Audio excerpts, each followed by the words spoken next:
Merci beaucoup. Donc, je remercie mon ami Hassan Afila de l'invitation. Je suis ravie d'être là avec des visages amis et des collègues. Ça me fait plaisir de partager avec vous un cas clinique sur un enfant vomisseur. Si vous avez vu la théorie hier, aujourd'hui on va parler pratique. Donc je vais commencer par vous discuter avec vous un cas clinique qui nous a vraiment beaucoup fait suer, c'est le cas de le dire.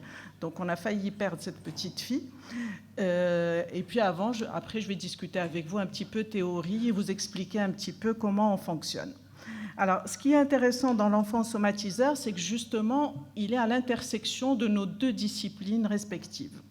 La pédiatrie est une spécialité que je respecte beaucoup parce que c'est une spécialité très compliquée, parce que vous êtes en même temps généraliste et spécialiste, vous maîtrisez un peu tous les organes, et c'est très compliqué, et je sais que vous êtes souvent amenés à avoir des mamans inquiètes, des mamans angoissées, des enfants qui somatisent, ça fait partie, selon les statistiques, de 30% de votre consultation. Donc je pense que la pédopsie s'invite à votre consultation malgré vous.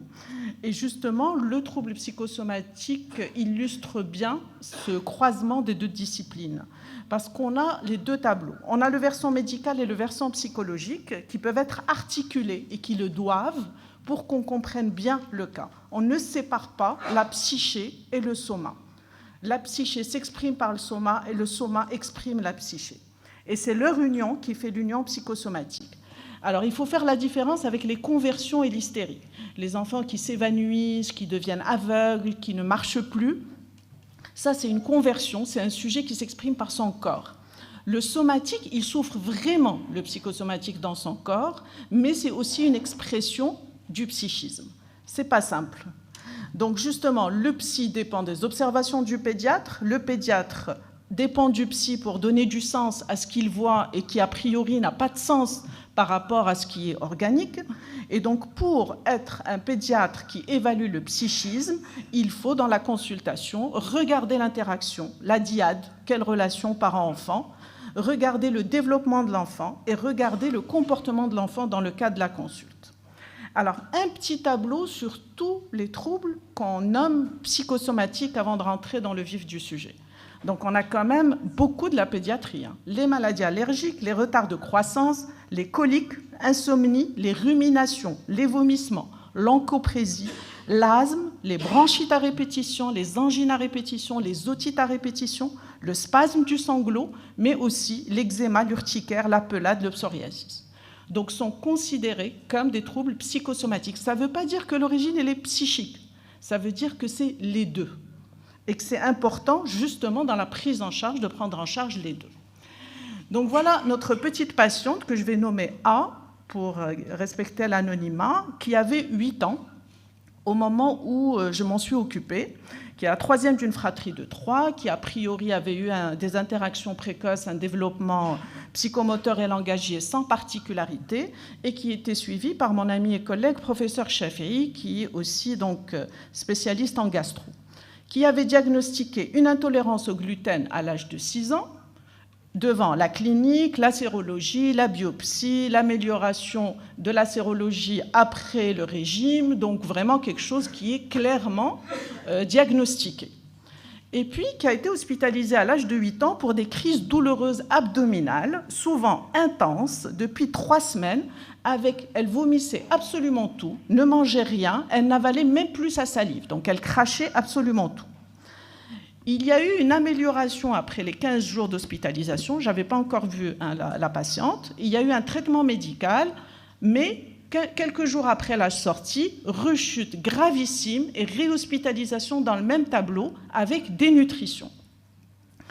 L'examen abdomen souple, aucun signe physique pathologique en dehors d'un début de dénutrition, une adénolymphite mésentérique, je ne sais pas ma spécialité, mais d'après ce que j'ai compris, ça ne veut pas dire grand-chose, fibroscopie totalement normale, avec biopsie, bilan biologique normal, TDM abdominal et cérébral normal. Alors, premier entretien psy, elle est dans son lit, hospitalisée en clinique, position fœtale, crache sa salive dans le haricot, tordue de douleur dans les bras d'une maman qui l'enveloppait et qui était dans son lit avec elle. mutique, opposante, refuse totalement l'entretien, détourne le regard quand je lui parle. Je fais un entretien isolé avec la mère, puis téléphonique avec le père qui n'était pas sur place. J'identifie un tempérament rigide chez la petite fille, une présence active dans la famille. Donc c'est une petite fille qui était tout le temps très impliquée dans les conflits familiaux. Qu'est-ce qui se passe, qui, quand, comment, écouter aux portes, regarder les téléphones. Avec quelques difficultés des apprentissages qui avaient nécessité un bilan orthophonique qui s'était avéré là encore tout à fait normal. Elle était très opposante avec la maîtresse qui se plaignait de son comportement. Donc une petite fille qui est un peu têtue, mauvais caractère, un peu dénigrée. Qu'est-ce que je retrouve tout de suite comme événement de vie? La mort de son chien, qui était son chien à elle depuis toujours et qui était mort par étranglement et qui avait agonisé devant elle. On y reviendra. 15 jours avant. Donc, qu'est-ce que je fais? Donc, je fais d'abord des entretiens, je ne prescris pas tout de suite. 3e jour, on commence un tranquillisant qui ne donne pas de dépendance, aucune amélioration. Je commence l'anxiolytique, j'introduis l'antidépresseur, aucune amélioration notable. Donc là, je prescris ce qu'on appelle une séparation thérapeutique. Donc, je vire la mère de la clinique. Alors, vous imaginez pas le drame, c'était un arrachage. La mère était, comme je vous ai bien décrit, collée à la petite fille. J'ai eu beaucoup de difficultés à convaincre la famille pour la séparation et par le fait que ces douleurs étaient aussi psychiques. La pédiatre m'a énormément soutenue. Elle a clairement dit aux parents, écoutez, on se connaît depuis longtemps, j'ai tout fait, il n'y a rien au niveau somatique, laissez-la faire. Changement impressionnant. Dès le moment où la mère est sortie, la petite fille, c'est vraiment lève-toi et marche. C'est-à-dire qu'elle s'est levée, qu'elle s'est assise, qu'elle a mangé, qu'elle a arrêté de cracher, qu'elle a arrêté de vomir. C'était impressionnant. Joyeuse, souriante, elle m'a raconté dans le détail, on a eu une alliance thérapeutique. Donc, elle me raconte comment sa chienne s'est étranglée et que juste après le moment, parce qu'ils étaient chez la grand-mère quand elle l'a vue agoniser, et elle s'est étranglée. Elle s'est prise dans le nœud, donc elle est arrivée trop tard et elle crachait du sang aussi. Et donc, juste après, c'était le couscous. Et tout le monde lui demande de manger, évidemment, impossible pour elle d'avaler quoi que ce soit. On voit un petit peu le lien avec l'étranglement et la zone oropharyngée, etc. Elle me raconte aussi, tout de suite, premier entretien où vraiment elle se lâche, la mort du grand-père, la mort d'un voisin. Elle rapporte un harcèlement important à l'école, où vraiment tout le monde la trouve moche, laide, petite, sale caractère.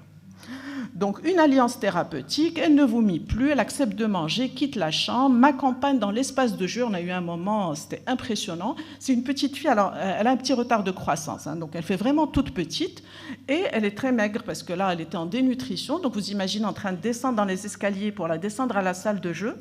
Elle me dit, donne-moi ta main. Je lui donne ma main, elle me regarde, elle me dit, elle s'arrête, et donc je suis obligée de m'arrêter, mais on avait l'impression que c'était la reine et que moi j'étais là pour la servir. Elle me dit, tu sais, je te fais confiance, tu vas me sortir de là, comme ça.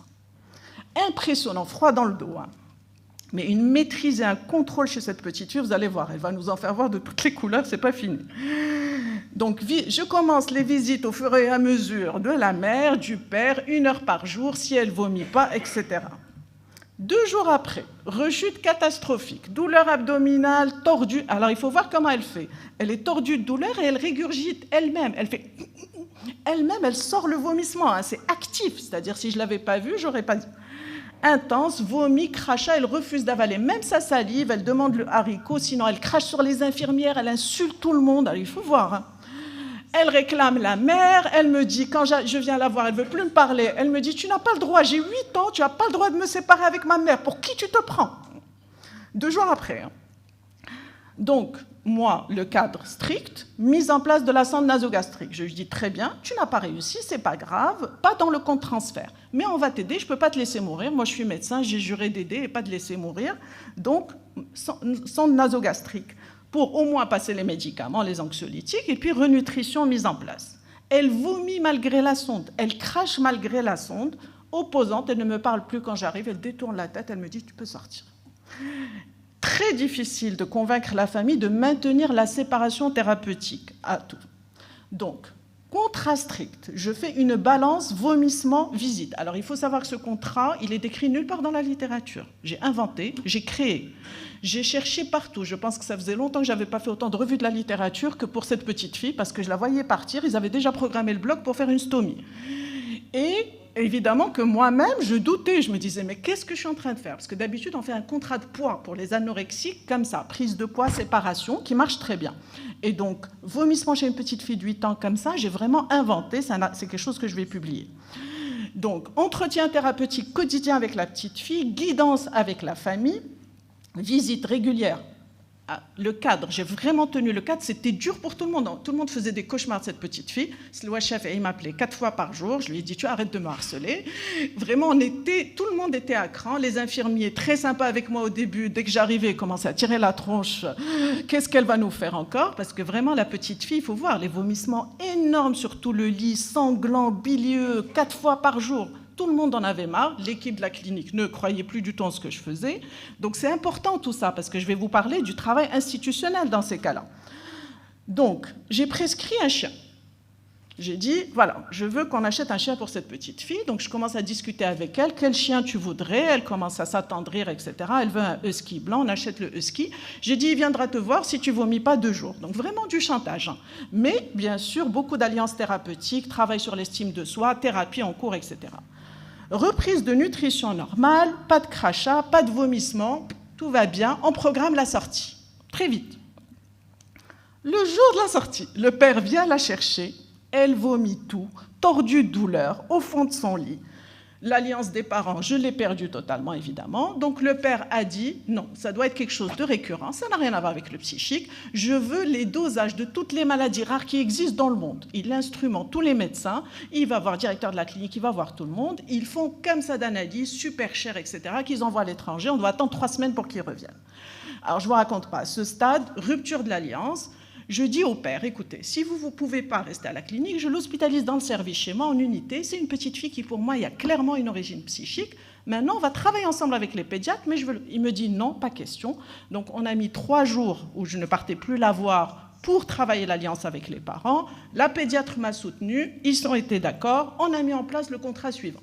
Donc là, j'ai mis un contrat beaucoup plus strict, que j'ai imprimé, que j'ai fait signer par le père, la mère, la petite fille, et que j'ai imprimé partout dans la clinique et dans la chambre de la petite fille, et une copie pour le pédiatre et une copie pour moi. Parce qu'on avait fait une sortie un peu trop rapide, donc il fallait faire des choses plus progressivement. Donc, oula, je me suis étendue. 6 vomissements plusieurs fois par jour, séparation totale, aucune communication, pas de visite, pas de téléphone, vomissements les dernières 6 heures, visite une demi-heure, le père seul, etc., etc. Même évolution spectaculaire dès qu'on a mis le contrat. Travail thérapeutique sur la dynamique familiale. Qu'est-ce que je découvre? Que le père ne dort pas à la maison depuis plusieurs mois. Il s'occupe de sa mère malade et je demande à la patiente de quelle maladie souffre sa grand-mère qui justifie la présence à ses côtés du père durant toutes les nuits. Elle me répond, elle vomit. Alors c'était mignon, hein, c'est-à-dire qu'il fallait attirer l'attention du père. Et pour attirer l'attention du père, il fallait vomir comme la grand-mère. Alors la grand-mère avait une maladie très compliquée, mais ce qu'elle en avait retenu, c'est qu'elle vomissait. Donc papa quittait maman pour vomir. Alors le père venait les voir 1 heure tous les 2 jours, et quand il venait, il s'enfermait dans la chambre avec sa femme, et la patiente était derrière la porte à écouter les bruits pour voir qu'est-ce qui se passe. Et pour choper son père en sortant, pour lui parler 2 minutes, sachant que le père préférait beaucoup sa sœur depuis toujours, et il y avait quelque chose un peu dans la relation où elle voulait aussi attirer l'attention du père. Donc quand j'ai vu la mère seule, elle m'a parlé de difficultés du couple, le père privilégié avec la sœur, il dénigre la patiente, qui souvent fait des crises de larmes. 3 jours après, rechute encore. Donc vous imaginez, ça a duré 2 mois et demi, c'était un cauchemar. Vomissements sanglants plusieurs fois par jour, dénutrition importante, plis cutanés, refus de s'alimenter, opposition active encore, doute de tout le monde. Je maintiens le cadre, je tiens bon, je soutiens le personnel, je parle avec eux tous les jours. Amélioration progressive, sortie définitive, stabilisation, aucun vomissement depuis plusieurs mois, a repris sa scolarité. Mais ça a été difficile. Vous sentez, hein, à travers ce que je vous dis, à quel point on a tous galéré. Donc, discussion clinique, c'est une patiente de 8 ans qui avait une structure psychorigide, un perfectionnisme, donc c'est un tempérament, c'est une personnalité obsessionnelle, avec des éléments anxieux, et elle avait une idée très narcissique de grandeur qui était mise à mal par les remarques négatives du père, la rivalité avec la sœur, le harcèlement à l'école et les plaintes quant à son comportement. Il y avait une décompensation dépressive après le décès du chien, identifié comme animal de compagnie, appartenant à la patiente et offert par le père. Donc il y a une somatisation des troubles par défaut d'élaboration. Alors pourquoi le vomissement? C'est un point d'achoppement parce qu'il y a la maladie cœliaque. C'est-à-dire elle aurait été asthmatique, elle aurait fait des crises d'angoisse, de respiration. C'est-à-dire quand on a comme ça un point déjà douloureux dans le corps, investi, et quand on a un problème psychique, il vient se fixer sur quelque chose de somatique. Et c'est ça qui est intéressant. Donc il y avait une valeur symbolique aussi du vomissement, identifié inconsciemment comme un symptôme qui attire l'attention du père. La séparation thérapeutique a enlevé à la patiente son grand bénéfice pour ce symptôme et lui a permis d'élaborer sa souffrance. Et elle m'a accepté comme porte-parole auprès de ses parents pour transmettre sa demande qui était inaccessible avant. Et en tant que thérapeute séparateur et bienveillant, j'ai pu digérer, c'est comme ça qu'on le dit en psychanalyse, les fantasmes agressifs dirigés contre les parents et les élaborer. Alors, un petit volet théorique quand même sur c'est quoi un trouble psychosomatique et comment on travaille, parce que voilà, là je vous ai raconté un travail de création, mais qui est évidemment basé sur beaucoup de théories. Donc l'acte de manger est un acte complexe, ça répond à la faim, mais au plaisir, mais aussi à l'échange et l'attachement. L'alimentation principalement, et vous le savez bien, met en relation le regard, les paroles, le toucher. L'adulte, en faisant don de nourriture, fait don de lui-même, d'amour. Et l'enfant, quand il accepte la nourriture, il accepte la mère. Être nourri pour un enfant, c'est être aimé. Dans l'acte de manger, il y a le dedans et le dehors, c'est-à-dire qu'on introduit dans la bouche quelque chose qui, à l'intérieur, va donner du plaisir. Donc, il y a ce côté dedans-dehors. Et la structuration de la personnalité et la mise en place de la relation avec l'autre se forment à partir d'éprouvés dans le corps. Donc, il y a beaucoup de significations sociales et culturelles de l'alimentation selon la société où on est. Et cette phrase est pas mal, c'est « tout se passe comme si l'exercice d'une fonction comme manger ne se réduit pas à des mécanismes biophysiologiques. Il faut une infiltration par l'amour de la mère qui donne l'impulsion pour accomplir cette fonction. » Donc, si on focalise sur les vomissements, quand ils n'ont pas reçu d'explication organique, bien entendu, on va dans l'organique d'abord. On parle de vomissements fonctionnels ou psychogènes liés aux conditions relationnelles. Le contexte de survenue, c'est souvent une circonstance, il y a quelque chose qui va arriver, mais ce n'est pas n'importe quelle circonstance. Toutes les petites filles qui perdent le chien ne font pas ça. Il faut la fragilité de tempérament, il faut la dynamique familiale dysfonctionnelle, ou l'événement en plus pour que ça arrive à des extrêmes comme ça. Elle a failli passer plusieurs fois, cette petite fille. Certains vomissements accompagnent une anorexie. L'origine psychogène est un diagnostic d'élimination, bien entendu. La dénomination fonctionnelle est plus adaptée. Il faut éliminer la gastroparésie, la pseudo-obstruction chronique intestinale et le syndrome de vomissement cyclique idiopathique de l'enfant. Alors, les critères, c'est au moins un épisode de vomissement hebdomadaire, pas d'argument pour un trouble de comportement alimentaire, pas de maladie psychiatrique caractérisée, pas d'argument pour des vomissements provoqués, pas de consommation de cannabis, bilan étiologique négatif et une durée au moins de 6 mois.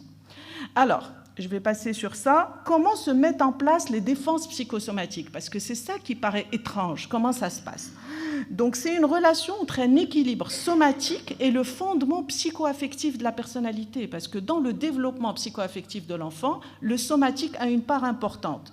Et donc, quand on repère un traumatisme et un événement en lien, on peut voir est-ce que cet équilibre, il est là, mais quand l'équilibre est instable, on a des défenses psychosomatiques qui se mettent en place.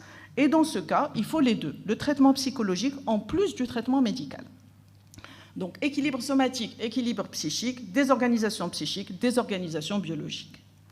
Pourquoi? À la différence de l'adulte, l'enfant n'élabore pas le problème. Il ne le mentalise pas spontanément. Donc, le passage par le corps est quelque chose qui est assez habituel et souvent à l'occasion d'interactions pathologiques. Qu'est-ce qu'on appelle interaction pathologique? Je vais passer sur ça. Une bonne interaction, c'est quoi? C'est beaucoup d'amour, de la souplesse dans les réponses. C'est pas le pédiatre m'a dit j'allaite toutes les 2 heures. Attends, il est -5, il crie depuis une demi-heure, c'est pas grave, j'attends. Ça, vous savez, c'est des mères aussi qui ont aussi une certaine structure. Stabilité, donc une relation continue, durable dans le temps, avec les rythmes de vie, c'est ce qui donne une bonne sécurité aux enfants. Les troubles des interactions, c'est le manque de ça, manque de nourriture psychique, manque d'amour, de stimulation.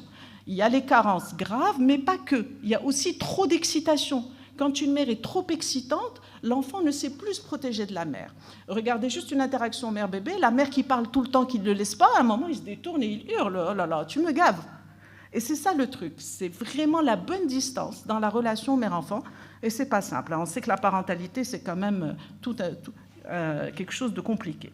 Et enfin, ce qui est incohérent. Donc, il y a manque d'excitation, trop d'excitation, et quand c'est incohérent. Donc, vraiment, comment être parent? Compliqué. Qu'est-ce qui amène le trouble? Et je passe juste après au traitement. La discontinuité de la relation, des séparations à répétition, une instabilité de la garde, une hospitalisation injustifiée, les parents qui veulent absolument hospitaliser tout le temps leurs enfants, et la relation blanche où la mère est là sans être là, pas disponible psychiquement. Qu'est-ce qu'on propose comme traitement? On essaie de rompre le cercle vicieux qui s'est passé par rapport aux symptômes. Parce que le symptôme amène des bénéfices secondaires. Elle est arrivée à mobiliser sa mère, mobiliser son père ne va plus chez sa mère, il s'occupe d'elle. Donc on essaie de rompre. Il n'y a pas une seule solution, c'est vraiment un abord intégré, somatique et psychologique. On va traiter le symptôme, traiter la personnalité et traiter le dysfonctionnement familial. Sinon, on aura une rechute très rapide. L'hospitalisation est importante. En général, c'est un contrat autour du poids. Et comme je vous ai dit, moi, j'ai fait un contrat autour des vomissements, ce qui n'a jamais été fait à ma connaissance.